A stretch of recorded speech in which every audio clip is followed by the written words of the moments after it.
क्या बात है, जवाब नहीं इसका। इस औरत को तो हुकूमत करनी चाहिए। ये जो मेरा भाई है ना कुदरत, वो भी आपका पीछा करने लगा है। अब पता लगाओ कि वो किस हद तक पहुंचा है और क्या क्या जानता है।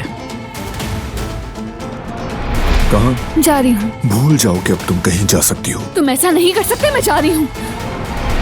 हेलो फरहाद, मैं बस अभी निकली हूँ। आज के लिए माजर चाहता हूँ। बेहिस इंसान।